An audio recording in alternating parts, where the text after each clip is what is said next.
Visitors, balik lagi di Catatan Visi bersama dengan Visitors Travel Umroh dan Haji. Nah, kali ini Catatan Visi ingin menceritakan atau berbicara nih mengenai yang sedang viral saat ini, yaitu salah satu travel umroh dan haji yang melakukan penipuan. Kayak apa beritanya? Sebelum aku lanjut, Visitors bisa lihat dulu ya video berikut ini. Saudara, kasus penipuan travel umroh kembali terjadi. Kali ini seorang residivis penipuan umroh menipu ratusan korban jemaah haji. Kerugian yang diderita para korban pun tak tanggung-tanggung. Taksir mencapai 100 miliar rupiah. Mahfud, salah satu tersangka kasus penipuan travel umroh PT Naila Syafa Wisata Mandiri, adalah residivis di kasus yang sama. Agar tidak menimbulkan kecurigaan, Mahfud mengganti namanya. Dengan nama yang baru ini, tersangka membuka 316 cabang travel umroh di seluruh Indonesia, namun hanya 48 cabang yang memiliki izin. Tersangka juga menawarkan pada pemilik cabang janji atau hadiah agar tiap cabang membawa banyak pendaftar. Salah satu korban yang tertipu mengaku sudah mengeluarkan uang hampir 400 juta rupiah. Sementara yang didapat korban hanyalah koper umroh, namun tidak kunjung diberangkatkan. Nah, ini kalau tadi kita lihat videonya, ini agak miris ya dan juga sedih banget gitu, karena satu, biasanya kan yang melakukan penipuan adalah travel abal-abal nih yang izinnya belum ada, terus kemudian juga mereka belum ketahuan deh jam terbangnya dan sebagainya. Terutama mungkin banyak banget yang melakukan penipuan karena sebenarnya belum ada PPIU-nya. Tapi sayangnya travel tersebut yang saat ini sedang berkasus yang viral ini itu sudah punya izin dari Kementerian Agama, sudah punya SK PPIU. Ini jadi kekhawatiran lagi untuk jamaah umroh lainnya, karena kok travel yang berizin aja bisa sih melakukan penipuan gitu ya, jadi makin takut nih buat berangkat umroh nih. Nah, ini sebenarnya bisa jadi catatan untuk visitor semuanya, bahwa memang kita harus lebih berhati-hati lagi ketika kita memilih travel umroh ataupun haji. Kementerian Agama itu di tahun 2022 sudah menetapkan batas minimal harga untuk travel umroh. Bisa di browsing di Google gitu ya. Batas minimal yang ditetapkan oleh Kementerian Agama adalah 28 juta. Artinya travel umroh tidak boleh memberikan harga di bawah itu. Dan 28 juta rupiah ini minimal adalah hotel bintang 3. Artinya adalah ini fasilitas dan klaim sebagainya itu adalah di batas minimal 28 juta ini. Artinya ketika sebuah travel umroh memberikan fasilitas lebih tinggi, hotelnya lebih tinggi gitu, bintang 4, bintang 5, perlengkapannya jauh lebih lengkap, dan fasilitas-fasilitas lainnya. Terlebih apalagi nih kalau misalnya plus umroh, plus Dubai, umroh plus Turki, umroh plus gitu ya, nggak mungkin harganya di bawah 28 juta. Nggak mungkin banget harganya hanya 27 atau 29 juta. Jadi kalau misalnya ada travel umroh yang umroh plus Turki tapi kasih harga cuma 28 juta, ini patut dipertanyakan, karena itu nggak mungkin banget. Terlebih lagi nih kalau bisa juga di browsing, itu di awal tahun 2023 itu seluruh hotel di Mekah dan Madinah menaikkan harganya sampai 300%, yang artinya harga umroh itu menjadi lebih tinggi. Dan maskapai penerbangan untuk umroh juga melonjak naik harganya. Semakin membuat travel umroh tuh mau tidak mau harus menaikkan harganya mereka menjadi 2-3 juta lebih tinggi dibandingkan harga-harga sebelumnya. Jadi misalnya kalau harga biasanya 28 juta, artinya harus jadi mungkin 30-31 juta rupiah untuk harga travel yang murah gitu. Itu saja sudah tidak mungkin kalau ada sebuah travel umroh ya mereka memberikan fasilitas bintang 5 tapi harganya cuma 29 juta. Dengan harga hotel yang naik sampai 300%, dengan harga maskapai yang juga naik, sampai saat ini belum ada kabar akan turun. Jadi visitors harus sangat-sangat berhati-hati dan dilihat lagi fasilitasnya apa aja. Memastikan bahwa apakah hotelnya sudah sesuai, apakah sudah benar nih maskapai penerbangannya, benar nggak sih berangkatnya tanggal sekian.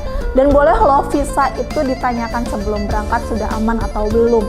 Karena biasanya visa itu harus sudah ada di 2 hari atau bahkan 1 hari sebelum keberangkatan. Artinya sebelum berangkat, sebelum visitors sampai di bandara, visitors boleh bertanya ke travel umrohnya. Gimana sama visa saya? Sudah keluar atau belum? Saya mau lihat visa saya, itu boleh loh visitors.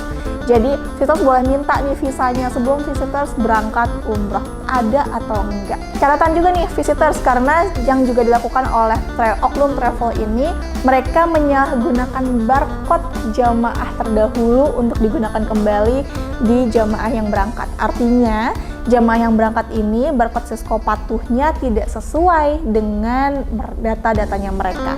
Jadi setiap jamaah umroh itu akan diberikan ID card gitu ya, seperti ini, itu ID cardnya, dan itu ada barcode yang akan nantinya muncul. Di barcode tersebut akan muncul data-data mulai dari hotelnya di mana, namanya visitors, kemudian nama jamaah gitu kan, nama travelnya, kemudian nomor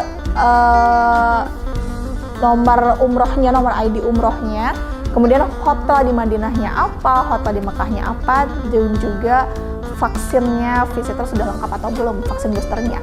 Itu lengkap tuh, itu data-datanya visitor semuanya, data-data jamaah yang akan berangkat. Dan memang kalau untuk ID card agak sulit ya kalau harus 1-2 hari, karena biasanya ID card ini diserahkannya ketika sudah di bandara gitu. Tapi boleh banget nih daripada ditelantarkan ketika sudah sampai di Tanah Suci gitu ya, kemudian ditelantarkan, sebelum berangkat, sebelum mulai naik pesawat, boleh langsung di-scan dulu aja. Di-scan dulu aja tuh barcode-nya, bener nggak nih nama saya, bener nggak nih data-datanya, katanya saya nginep di sini, saya nginep di situ. Itu boleh langsung di-scan aja. Dan juga harus hati-hati kalau dengan travel yang mungkin tidak membawa atau tidak mengajak karyawannya mereka juga untuk berangkat.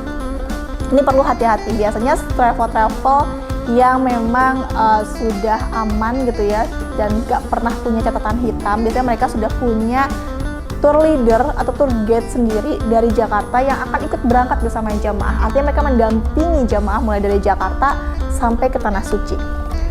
Karena kenapa? Karena supaya ketika ada sesuatu di sana, mereka juga ngebantunya lebih enak gitu, karena ada tour leader yang juga berangkat ke sana. Kalau nggak ada karyawan dari travelnya yang berangkat juga, jamaah dilepas berangkat sendiri gitu sampai sana, siapa yang bantu? Bingung kan? Mau hubungin siapa gitu? Karena biasanya tour leader ini yang nantinya akan menghubungi pihak di Makkah atau juga Madinah untuk membantu mengarahkan jamaah naik ke bis, menuju hotel, dan lain sebagainya. Jadi memang kita harus semakin berhati-hati visitors untuk mencari travel umroh yang bisa dipercaya. Dan pastikan travel umroh yang sudah visitors pilih sudah memenuhi 5 pasti. Pasti travelnya berizin, pasti hotelnya, pasti tanggal berangkatnya, pasti maskapainya, pasti visanya. Jangan sampai tidak memenuhi 5 pasti ini ya visitors. Dan sebenarnya nggak perlu takut gitu, bingung pilih travel apa, mau kemana, ya udah mendingan langsung aja daftar aja sama Visitours Travel Umroh dan Haji. Insya Allah Visitours Travel Umroh dan Haji ini adalah travel umroh yang amanah, terpercaya, karena kami juga dibimbing oleh ustadz-ustadz ternama yang tentunya mereka nggak akan mau dong sembarangan menjadi pembimbing sebuah travel umroh kalau travelnya berindikasi melakukan penipuan gitu. Dan kami Visitours Travel Umroh dan Haji alhamdulillah dibimbing oleh Ustadz Zaki Mirza dan juga Ustadz Abdurrahman Jailani atau Ustadz Ujae yang memang sudah terkenal di tanah air. Dan insya Allah dengan bimbingan mereka juga bersama dengan Visitours kami bisa memberikan pelayanan yang maksimal dan juga amanah, meyakinkan jamaah aman mulai dari keberangkat ketika berada di Mekah, berada di Madinah, sampai akhirnya kembali lagi ke Indonesia. Dan juga Visitours ini juga bekerja sama, kami punya brand ambassador, yaitu Andromeda Mercury yang juga merupakan seorang news anchor. Nah, Visitours news anchor itu biasanya nggak sembarangan terima menjadi brand ambassador karena mereka punya tanggung jawab moral kepada masyarakat untuk bisa menyampaikan sesuatu yang benar, karena mereka biasa terikat dengan janji jurnalistiknya. Jadi tentunya dengan kerjasama kami bersama dengan Andromeda Mercury, tentunya insya Allah Visitours akan selalu amanah melayani jamaah dengan sebaik-baiknya. Itu aja catatan visi hari ini. Catatan visi pamit. Wassalamualaikum warahmatullahi wabarakatuh.